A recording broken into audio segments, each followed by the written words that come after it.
Bom, pessoal, estamos aqui para o segundo programa do nosso podcast da Igreja Evangélica Ebenezer, o IEE Talk.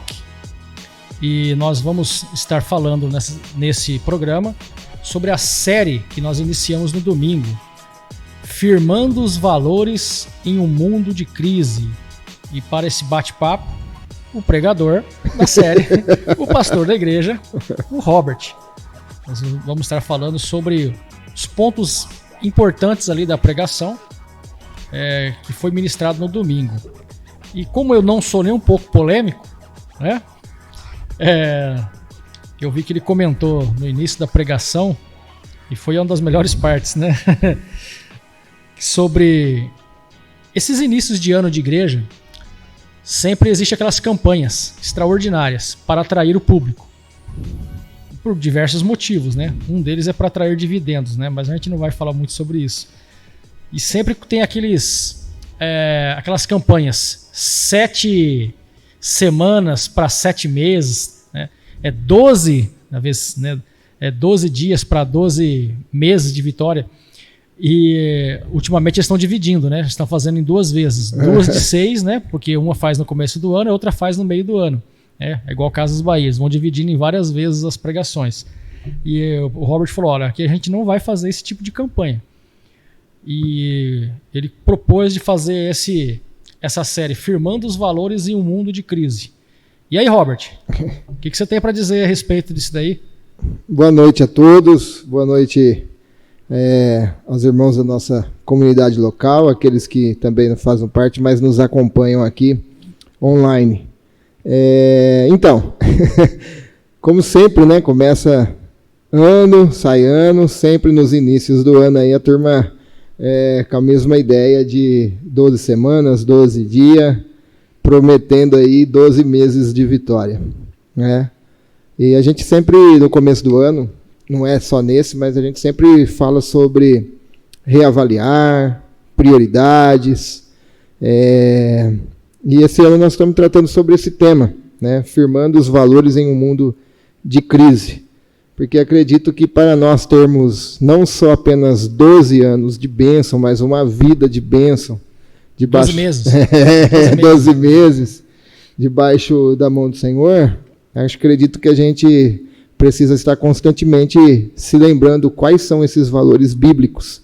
Porque se nós seguirmos esses valores bíblicos, automaticamente nós somos abençoados. Não nessa forma aí que prometem de bênção, né? Mas uma barganha, um toma lá da cara. Isso, mas com a presença de Deus, né? Com a presença de Deus em qualquer momento, seja no momento de aflição, de dor. Então a proposta nossa é rever alguns valores aí, principalmente usando o nosso contexto aqui de país, né? Onde temos ouvido muito sobre questões ideológicas, questão da educação, na cultura. Então, acredito que seja e é muito relevante nós firmarmos e colocarmos as estacas nesses valores ainda mais. Ok, bacana. Porque você pontuou algumas coisas na pregação e uma coisa que chamou bastante atenção foi a troca da importância pela urgência. Isso. O que você tem a dizer sobre essa questão? O que seria essa troca de importância pela urgência? O que é importante? Porque e o que é urgente? Na maioria das vezes a gente trabalha em função do urgente, não é? Sim. Você já está preocupado com o que você tem que fazer amanhã. Pagar o boleto. E muitas vezes isso não é o importante. O importante entre pagar o boleto e o trabalho seria o seu trabalho, porque é do trabalho que se gera o dinheiro para você pagar o boleto. Entendi. Mas, acima de tudo, como a nossa proposta é, nesse tempo de crise, levar-nos a um relacionamento com Deus, e, biblicamente, a nossa prioridade primeiro tem que ser Deus. Então, quantas vezes nós trocamos o urgente pelo importante? Na nossa vida diária, quantas vezes nós deixamos de se relacionar com Deus porque tinha algo urgente para fazer? Quantas vezes nós deixamos a família de lado porque tinha algo urgente para fazer? Quando a gente começa a trabalhar apenas para apagar o fogo do urgente, né? Porque o urgente é isso, é fogo. E aí a gente trabalha para apagar isso. E não vai ter fim isso. Então a gente acaba deixando aquilo que de fato é importante no canto. Então a ideia é nós, como nós falamos nesse primeiro domingo, a ideia é nós entendermos o que é prioridade na nossa vida. O que de fato é importante para nós.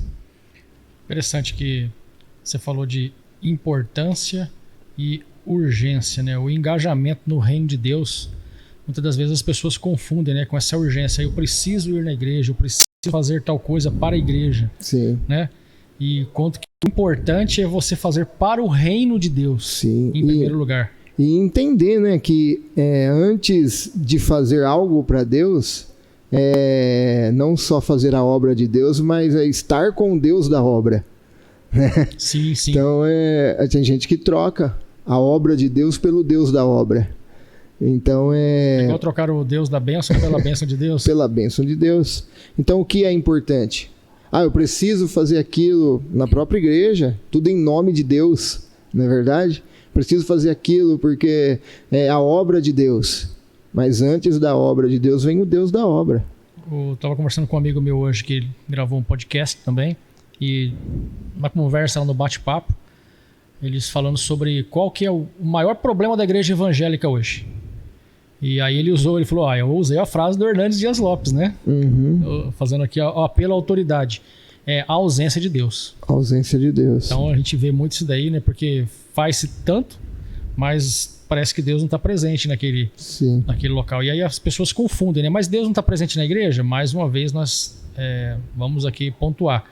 Existe a igreja corpo místico, que ela está em todos os lugares, em todo o tempo, ela é atemporal. Sim. Desde Cristo para cá, essa igreja está presente no mundo e ela está geograficamente em todos os lugares. Só que a igreja institucional ela é representativa, ela tem um lugar, ela tem onde ela se organiza, ela tem um CNPJ, ela tem um dia para funcionar, né?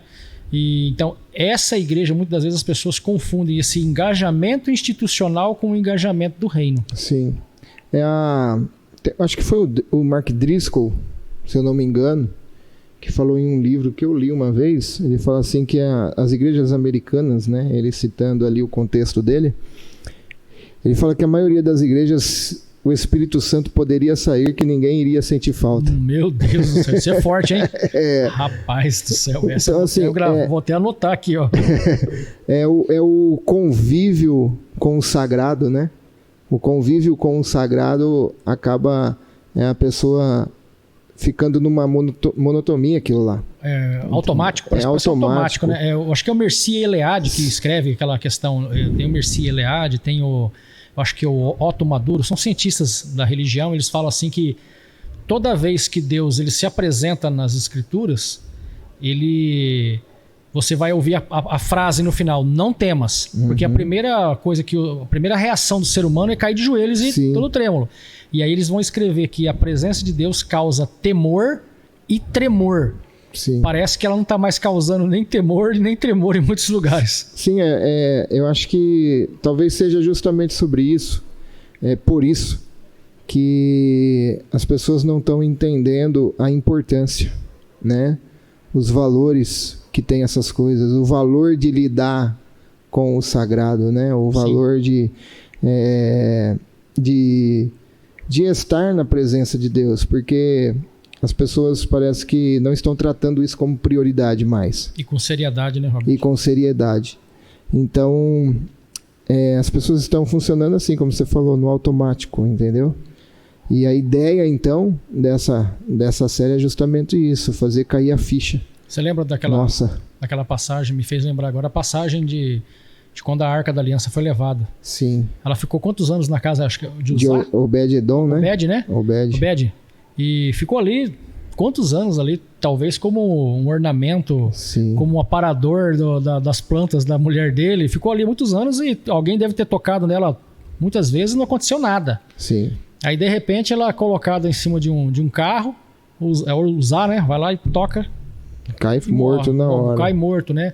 Então, assim, parece que muitas das vezes tá parecendo que é Obed, tá lá com a Arca da Aliança dentro de casa, com a presença de Deus, e ninguém tá se dando importância disso daí. Sim. Né? Fala-se tanto em buscar a bênção, mas não se fala talvez em santidade, né? Parece que é algo até arcaico, né? A santidade, pecado, né? Tocar na palavra pecado hoje na igreja, né? Assim, é um contrassenso, virou um tabu muitas das vezes, né? Parece que você não pode mais falar em pecado.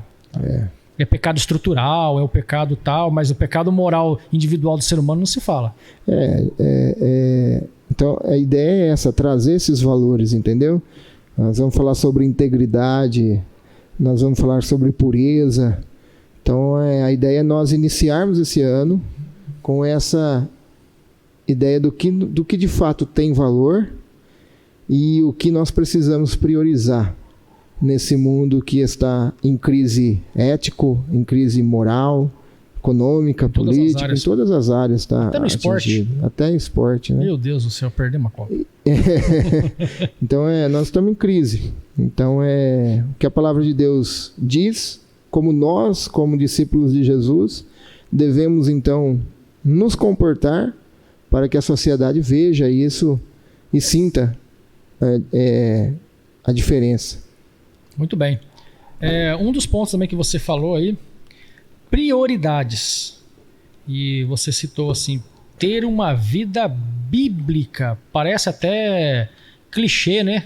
Evangélico, né? Ter uma vida bíblica. Isso daí, né? Todo mundo sabe, né? Mas o que seria ter uma vida bíblica?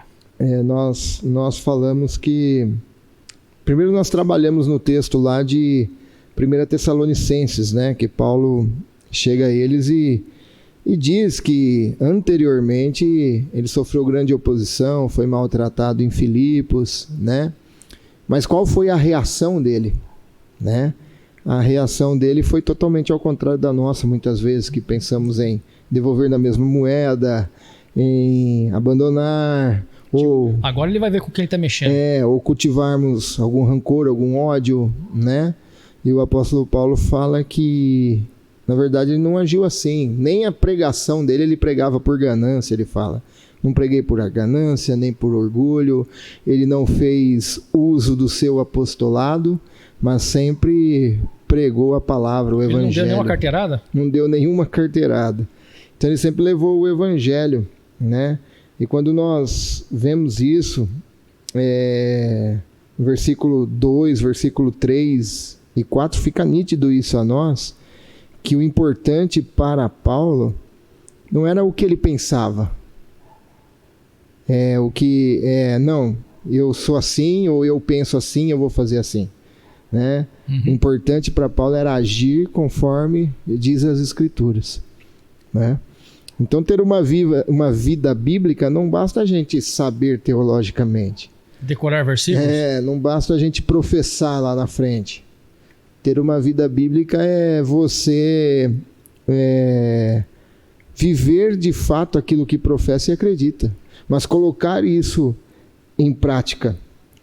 E eu acho que isso parece tão normal, mas é porque as pessoas não estão entendendo a cultura que eles estão vivendo. Porque isso, na verdade, como nós dissemos no domingo, é fora de moda você ter uma vida bíblica. Sim, é um contrassenso, é contracultural, né? É um contrassenso, porque hoje nós vivemos um relativismo, um pluralismo. E a Bíblia, ela reafirma verdades eternas, né? Então hoje reafirmar ou afirmar verdades é totalmente contra a cultura, né? Sim, todo mundo é dono de uma verdade. A sua verdade é sua, às vezes não é minha.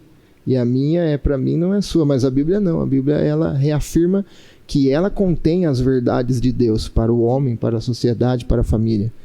Né? Então, quando você fala isso, é totalmente fora de moda. Causa um choque. Jesus disse, né? Eu sou o caminho e a verdade e a vida. Sim. Hoje ele não seria muito bem recebido também, não. Ele não seria bem recebido, não. Nem na sociedade, nem em muitas igrejas nem também. Em muitas igrejas seria bem recebido, né? Então, acho que ter uma vida bíblica, como você falou, parece um clichê. Mas acredito que a gente tem que ficar reafirmando para nós mesmos essa verdade, né? Porque vira e mexe, nós somos tentados a concordar quando a gente não tem essa vida bíblica com as coisas, porque eu posso até saber Mas será que a minha atitude está sendo, as minhas ações, né? E acredito que seja isso, né? Ser encharcado pela palavra de Deus. É nós sermos penetrados na Bíblia e a Bíblia ser penetrado em nós. E começarmos então a agir como ela nos afirma. Ter uma mente bíblica, né? Uma vez eu me lembro que um certo pregador, determinada igreja, e ele gostava de pregar e citar dezenas de versículos de cor. Uhum. E o pessoal ficava, uau, né? A gente ficava admirado de ver aquilo, né? Legal, bacana, né? Eu mesmo tenho uma dificuldade. Olha, tudo comigo tem que ser anotado porque eu esqueço. É 2. Se você perguntar para mim o que eu jantei hoje aqui, eu vou ter que parar para pensar. É 2. Eu tenho essa dificuldade. Então você via assim a pessoa citando versículos e todo mundo ficava admirado de ver tantos e tantos versículos, né? E parecia que a pessoa tinha um orgulho santo assim de pronunciar, que ele tinha uma capacidade mental de pronunciar. Sim. E aí aquilo acabou criando um estigma de que ele era um grande pregador porque ele decorava dezenas de versículos, né? E falava eles ali.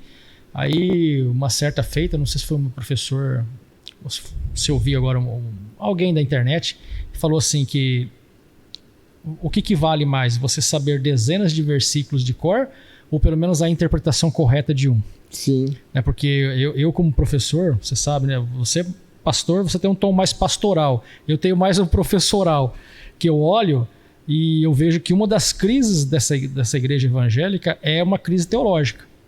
Passa também por isso, porque a pessoa vai lá, abre a Bíblia, né? Nessa noite eu vou pregar a parte C do versículo. E ali o cara prega 40 minutos, uma hora, né? A parte C do versículo, e ali ele faz a exegese, ele coloca no texto a sua versão.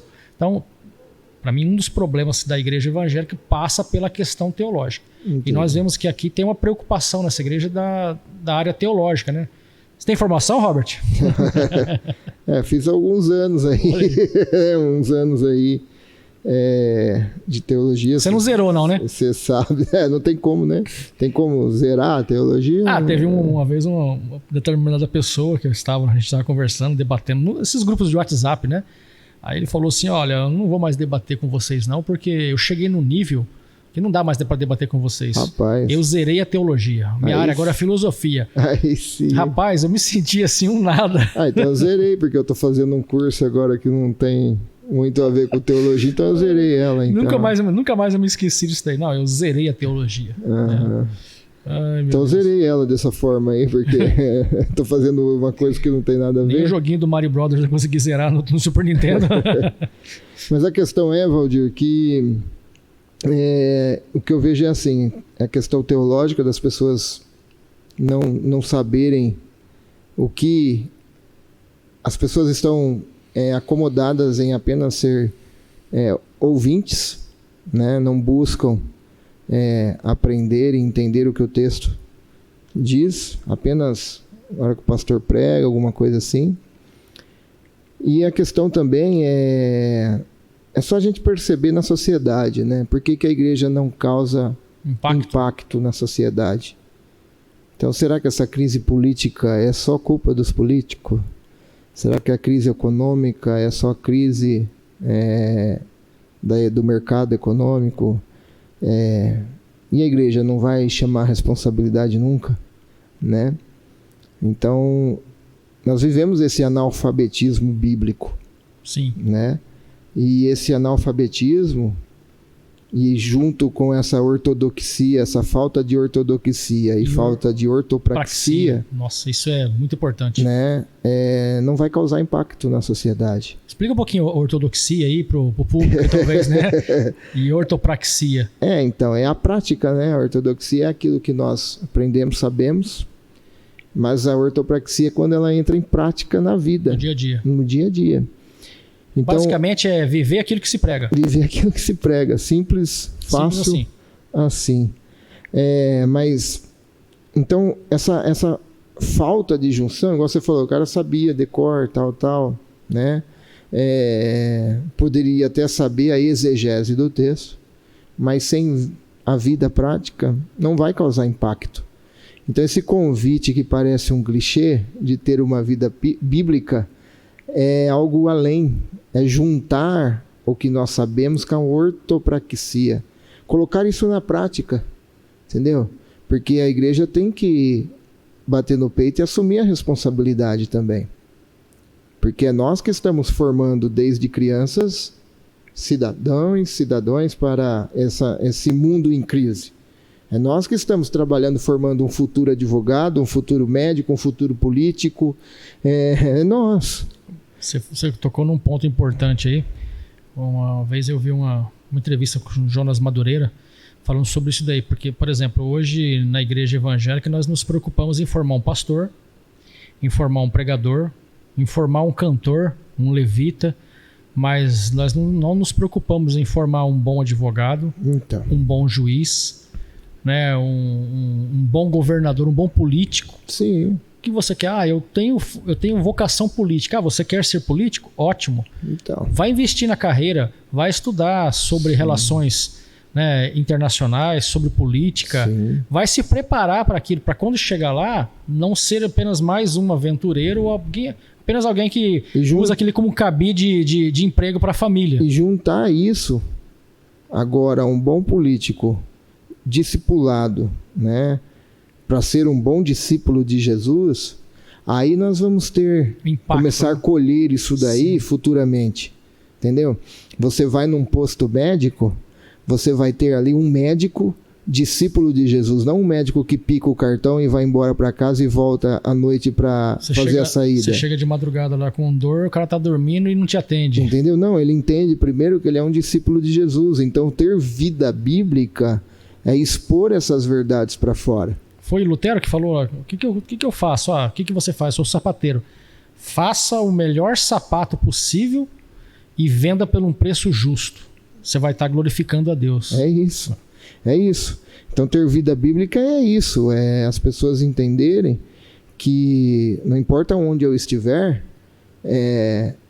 a minha vida vai expressar aquilo de fato que eu creio. E aí vai ter impacto nas pessoas. Então não é apenas no domingo à noite. Então acho que essa é a carência nossa, que nós devemos reafirmar esse valor. Você tocou num ponto importante, por exemplo, as pessoas têm essa visão cultural, religiosa de que eu vou na igreja cultuar a Deus. Não, você vai na igreja celebrar o culto que você já presta na vida, no dia a dia. Celebração. Essa que é uma questão, eu acho que é crucial, porque as pessoas fazem essa separação, coisas de Deus e coisas do mundo. Sim. Então, se eu já tenho uma vida bíblica, uma vida com Deus lá fora, eu só venho aqui em comunidade prestar um culto com a minha comunidade ao Deus que eu já sirvo lá fora no mundo. Isso. Honrando o nome dele. Então, eu acho que é uma coisa que tinha que ser bem frisado, né? Não sei se você já percebeu, mas o nosso convite é sempre celebração ao Senhor. Sim. Né? Sim. Não deixa de ser um culto, mas certeza. É uma celebração ao culto que nós já vivemos. Então a ideia é essa é a visão correta que deveria permear a igreja. Sim. É entender, né, que o nosso culto não é aqui, pô. Nosso culto a gente vem celebrar o culto que nós já estamos prestando ao Senhor. Essa visão interessante que se você for no Oriente, nas igrejas orientais, não existe essa concepção, por exemplo, de religião. Uhum. Aqui, qual é a sua religião? O cara olha e fala assim, como assim minha religião? A minha vida é minha religião. É o dia a dia, aquilo que eu vivo com Deus. Sim. Né? É aquilo que eu faço no templo, é o que eu faço no meu dia a dia. Então não existe muito essa separação. Entendi. Interessante. Então acho que é um assunto bem abrangente. Dá para conversar. Dá para conversar bastante. E no próximo ponto aí, por exemplo, você falou ter a vida bíblica. Automaticamente nos leva para o segundo tópico. Sim. Que é ter uma vida autêntica. Como assim? Explica pra gente aí. O apóstolo Paulo fala que ele está lá falando, né, sobre que ele não usou de ganância, ele não quis enganar ninguém, porque ele não tinha necessidade. Ele mesmo diz que ele não agradou ninguém, nem a vocês e nem a outros, ele diz. E foi abandonado por todos, né? Porque ele entendeu que o importante então era agradar a Deus, né? Ele mesmo diz lá no texto que para ele o importante era agradar a Deus. Então a gente precisa ter autenticidade de vida tanto com Deus quanto com os outros, porque a religião, quando não é vivida como a sua vida, né, ela tenta cada vez mais nos colocar máscara. Ela tenta nos forçar isso porque a nossa queda fez isso, né? O nosso egocentrismo, o nosso orgulho, a nossa necessidade de autossuficiência, a nossa necessidade de reconhecimento. A gente tenta passar uma imagem daquilo que nós não somos, né? É uma imagem que nós somos. Tá aí as redes sociais para mostrar isso, né? Tá aí o Instagram da vida. É verdade. Mas o pior ainda é quando nós passamos essa imagem legalista, né? O apóstolo Paulo era o apóstolo e, como nós falamos aqui, ele não deu carteirada em ninguém, né? Não sei, lá em Corinto ele precisou tratar um assunto lá, né?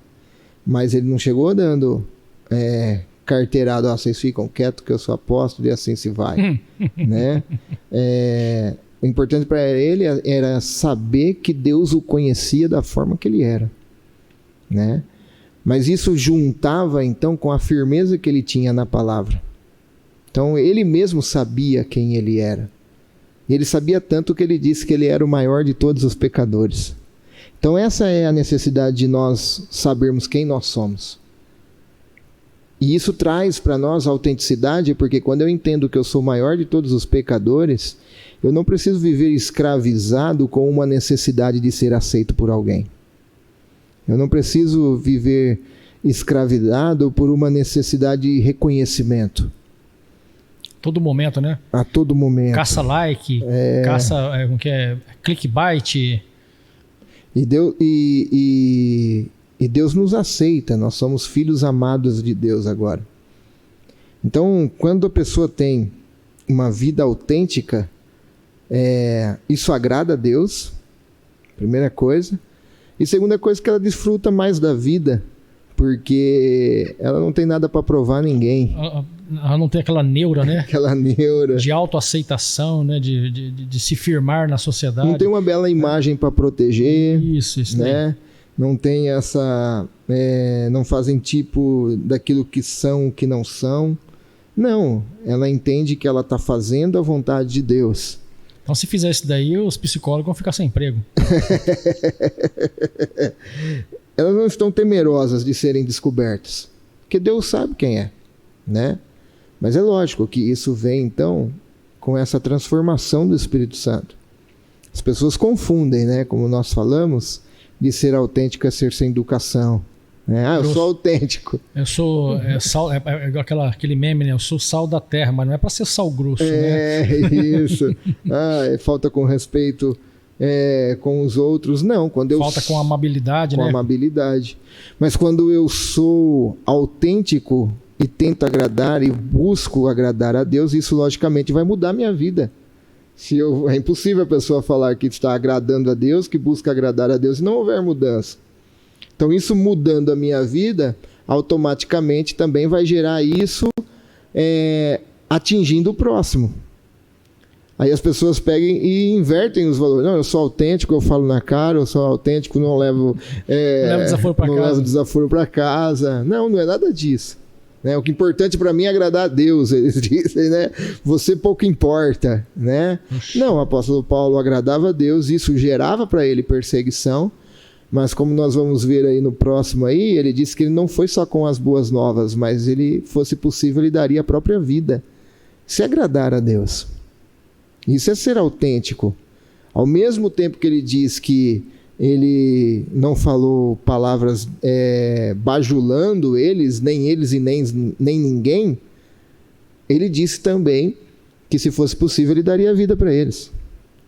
Então essa busca de autenticidade com Deus tira esse peso das nossas costas de parecermos melhores, sermos mais santos, né?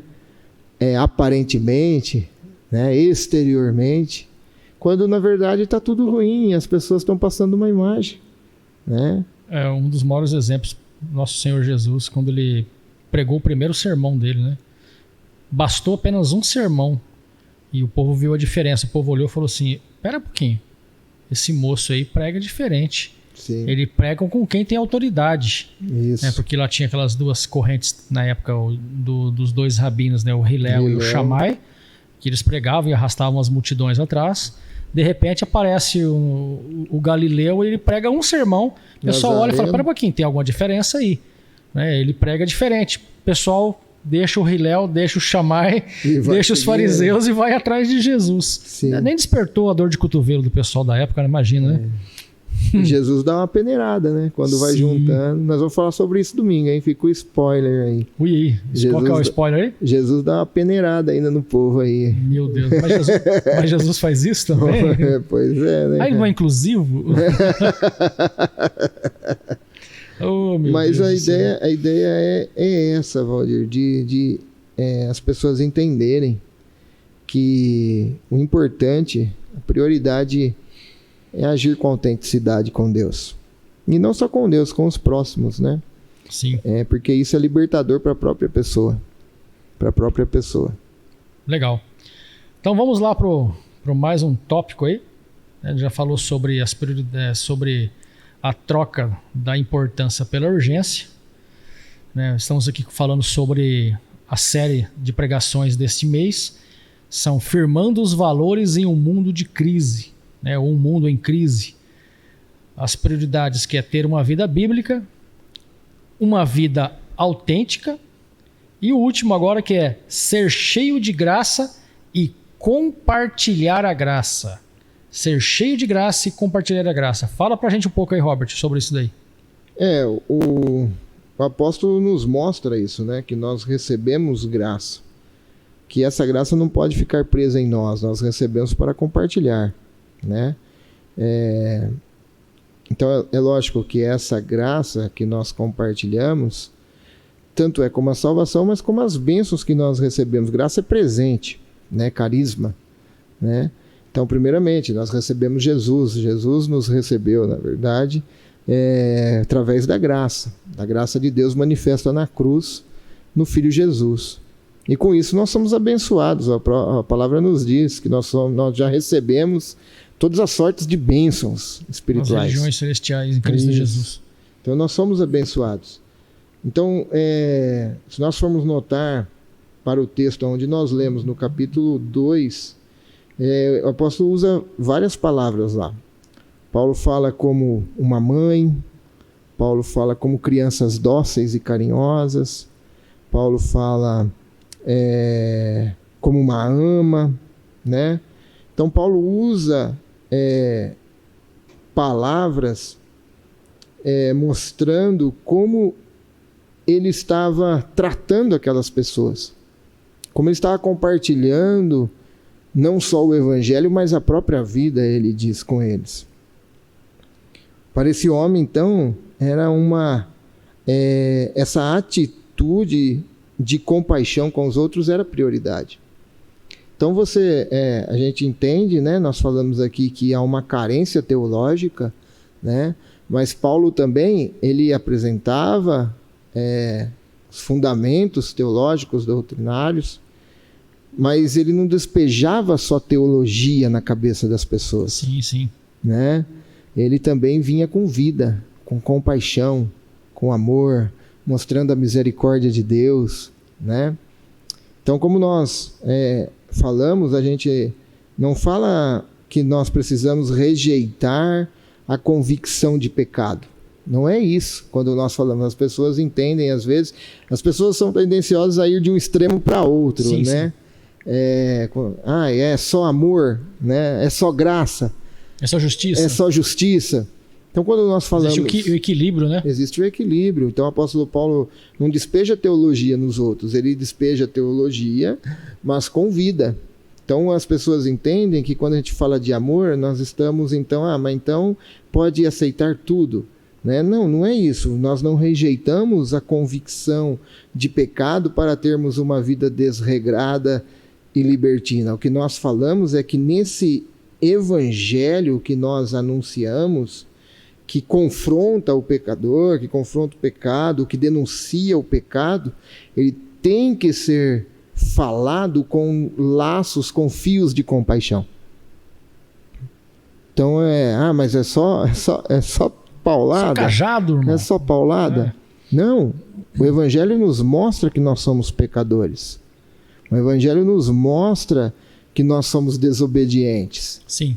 Mas esse evangelho é apresentado na maior expressão de amor, Cristo Jesus. E quando nós devemos então apresentar esse evangelho, não é apenas despejar teologia, mas apresentar com a vida. O apóstolo Paulo fala, como uma ama, como uma mãe, carinhosos e dóceis. Se fosse possível, eu daria a própria vida. Você está falando, eu estou aqui imaginando a passagem de Atos 17, quando ele está ali acho que em Atenas, né? E ele vai pregar ali. Você vê, ali tem um Paulo teólogo, tem um Paulo filósofo, porque primeiro ele faz um levantamento, ele anda pela cidade e ele ali observa todos os templos da cidade, a todos os deuses. Ele faz uma observação primeiro criteriosa daquilo, ele anda pela cidade, ele observa tudo isso daí e ali ele vai no Areópago, né? Falar com os filósofos atenienses da época ali, que era digamos assim, era as cabeças pensantes do mundo da época. Ali, né? E ele vai ali e de repente ele faz uma confrontação filosófica, teológica, mas em amor. Sim. E ele fala, olha, eu andei pela sua cidade e eu percebi que vocês são muitos religiosos. Algumas versões da Bíblia vai falar, vocês são muitos religiosos, né? Sim. E vocês têm templos ali para todos os tipos de deuses. E tem inclusive cuidado de vocês é tanto que tem lá o Deus desconhecido. E é sobre esse Deus que eu quero falar para vocês. E ali ele lança os fundamentos do evangelho, prega. Uns aceitam, outros rejeitam, mas a semente do evangelho foi lançada. Sim. Você tem ali um teólogo, você tem ali um cara com conhecimento filosófico da época, né? Ele comunica com a cultura da época. Isso que é interessante, porque hoje existe, voltando ao assunto lá do início, essa separação de igreja, coisas de Deus e coisas do mundo. E você vê um Paulo ali filósofo, um Paulo teólogo, mas um Paulo que usa a filosofia da época, a teologia que ele aprendeu, mas ele usa ali um ponto de contato, né? Acho que é no Fator Melquisedeque lá do livro, né? Vai falar sobre isso, para ele comunicar o evangelho. Ali ele comunica o evangelho, você imagina, num berço intelectual da época, mas de uma maneira que todos entendem também. Sim. É aquilo que nós falamos, né? É o extremo, entendeu? De só falar de amor e entender que Deus não quer de nós um arrependimento, que nós entendemos que nós somos pecadores e vamos embora, vem do jeito que tá, fica do jeito que tá e pronto. Sim. Né? O outro extremo é só esses daí que a gente vê às vezes na internet também, que só sabe mandar o cara pro inferno de ponta cabeça e não apresenta graça, né? Então fica Você nasceu perdido. Fica aquele evangelho legalista sem graça, sem a graça, sem expor que há uma resposta para isso. Sim. O evangelho é a resposta. O evangelho Cristo é a resposta. Cristo é a resposta. Então é os dois extremos. O apóstolo Paulo, aí nós voltamos lá, junta a ortodoxia com ortopraxia. Né? Ele mostra para eles que não é só teológico, mas mostra nas suas atitudes, no seu cuidado, na sua compaixão. No dia a dia. Então acho que quando nós colocamos, quando eu estava pensando, lendo, refletindo sobre esse ponto de ser cheio de graça para compartilhar a graça, eu acho que é algo muito pessoal com a igreja, porque às vezes nós falamos muito para os de fora, né? E nós não percebemos que às vezes nós estamos agindo não como ama, não como mãe, não dócil e não carinhosa. E aí a gente junta com a autenticidade, passamos uma forma daquilo que nós não somos, né? É igual o filho que ficou, o filho pródigo, né? E isso o filho que ficou.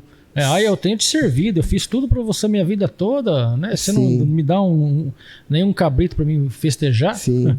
E o mesmo ponto... o cara que mais cumpria a lei. Essa dinâmica que funciona, né? Lendo o texto progressivamente, essa dinâmica de ter uma vida bíblica, de ter autenticidade e de compartilhar a graça, você vê que isso que eu falei, você não tem graça, você não compartilha a graça, você também passa uma imagem que não é aquilo que você de fato é, porque você não tem uma vida bíblica. Exatamente, uma coisa puxa a outra. Né? E você só compartilha a graça se você tiver a graça. Se você tiver a graça. Então, acredito que nesse domingo que nós comentamos, que nós refletimos aqui, é algo vital, relevante, para nós percebermos como as coisas são clichês e nós não valorizamos e não priorizamos. Então, nós encerramos falando que não era para entender como um sermão moralista, siga essas regras, né? Mas entender que é possível fazer dessa forma porque Cristo tornou possível. Porque todas as religiões no mundo, ela tem uma sequência de regras, né? Do que você fazer para alcançar a salvação, para alcançar o favor da divindade, dos deuses, né? E o evangelho não, você faz porque você foi alcançado pela graça, não é para você alcançar a graça. Então, por exemplo, a gente encerra ali naqueles 3 pontos e você não traz a graça, é uma regra que eu vou seguir, vou ter essa vidinha casada aí com o que a Bíblia diz. 12 passos para, 10 passos para. Isso, né? E é impossível. Você só faz isso porque, na verdade, aí você mostra a graça. Porque Deus tornou isso possível. Quantos minutos já está aí já, Paulinho? 45. Olha aí, eita, 45 minutos. Rapaz, rendeu bastante, hein? Legal. Tá bom. Para finalizar aí, Robert, o que você tem para dizer para o público aí que nos assiste, que nos ouve através do podcast, nos assiste pelo YouTube? Bom, queria dizer que nós vamos estar aqui, a gente quer estar semanalmente, né? Se for possível, sempre reafirmando a mensagem de domingo, porque a ideia e a visão nossa como igreja é essa, discipular as pessoas. Então a gente não pode, a gente tem que remoer essas reflexões, a palavra de Deus, para que ela fique guardada em nós, mas não só guardada, mas vivida. Então como fazer isso? A gente tem que estar relembrando, a gente tem que estar falando. Então convido você para estar aí acompanhando semanalmente nós aqui, tratando sobre as reflexões de domingo, tá bom? Se você ouve pelo YouTube, pelo Spotify e não é daqui, você pode entrar online nos domingos às 18 horas ao vivo, a nossa celebração ao Senhor. Então eu convido você para estar acompanhando também aí. Depois deixa na descrição aí do vídeo os links para a transmissão. Tem como deixar? Tem como deixar aí para as pessoas que quiserem. Bom, pessoal, hoje nós vamos encerrar nosso programa, o segundo podcast da Igreja Evangélica Ebenezer. Eu agora como entrevistador oficial. Olha isso, consagrado, né? Consagrado, ungido. Pelo menos eu fui em alguma coisa na vida. E estamos aí para finalizar esse programa e aguardando ansiosamente para o próximo, né? E é isso aí. Convido você a participar junto conosco numa celebração online ou presencial. E agradeço aí aos minutos que nós estamos aqui conversando com o Robert, ao Paulinho aí na área técnica, né, Paulinho? Hoje o Léo é o nosso subdiácono, olhando também aqui, dando assistência.